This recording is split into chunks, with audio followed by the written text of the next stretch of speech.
Everybody, my name is Sarai Castro, and today I'm going to be giving a speech about empathy and why I think it should be one of the core values of our society and how important it is to cultivate it within individuals. Laura Chandler from the BBC published a fascinating survey that showed that over 3/4 of the Earth's population feel that their country is divided. More than half of them feel that it's more divided than it was 10 years ago. This can create a lot of problems. Politically, racially, the inability to connect with other people's opinions or conditions can really be hurtful to the prosperity of the nation. Luckily, we have a tool that can help us sort through that, and that is our innate human ability to connect with others. However, in our society, the idea that we should only care for our own welfare has silently perpetuated itself.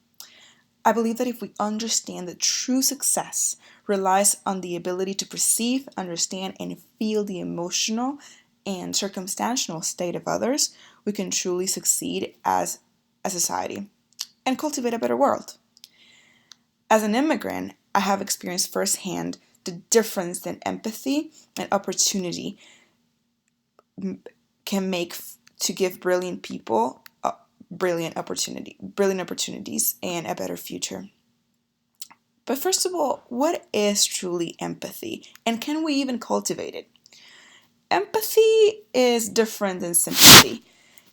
It has different components, like the emotional one. We have to recognize emotions on ourselves and in other people that allows us to relate to their circumstances.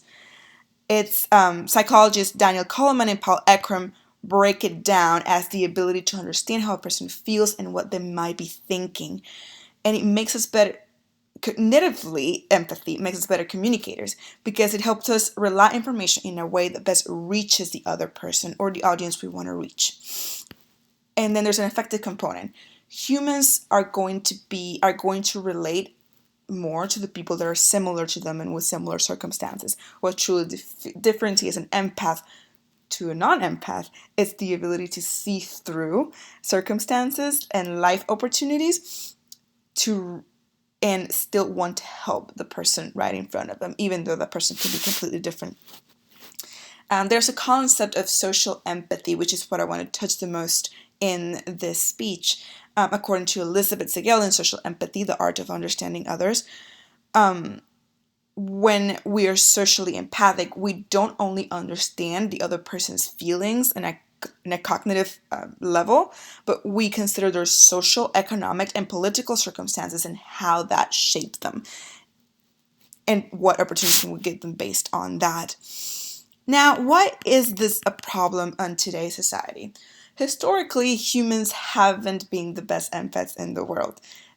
Self-preservation is a great part of human society. We can see it in medieval communities and societies, and we can see it today in how our politicians act and the messages they send. A very polarized country is one in which opinions are very hot and very populist and very divisive within their community. The more divisive they are, the less people from each block of thought can really understand each other. The media can also help and not. Traditional media should be impartial, so that way people can see different realities and connect to things that are different to them. But the appearance of social media has given a lot of non-empaths the opportunity to unleash their lack of sympathy and be hidden through a wall. So that has perpetuated a sense of, I am going to do whatever I think is the best, and whatever, in my opinions, are always going to be the best ones. Around the world, however, this is not a trend per se. There are parts of the world that are shown to be more empathetic than others. Countries in Scandinavia, as it was shown by an article in the New York Times, tend to have a more cooperative society, and that is shown and that shows in their levels of happiness and their levels of economic success. It has been really beneficial to them to create this sense of national humanity. So this brings us to the question, can we actually even teach empathy, and how beneficial it is to teach it? So according to Helen Race, which is an associate professor of psychiatry at Harvard Medical School, um, she shows statistics that we can actually teach empathy, especially if we start at a very young age. The ability to structure workplaces, schools, public spaces, and even media to increase interactions with people from other walks of life might boost the respect that people bestow on others.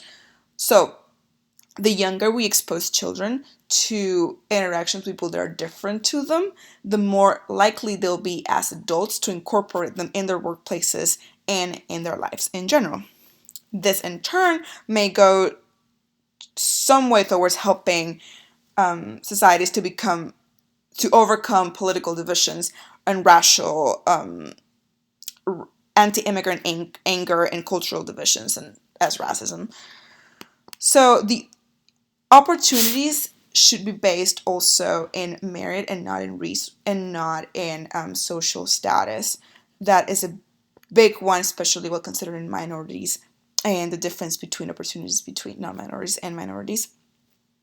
So ultimately, empathy is not only a part of interpersonal relationships.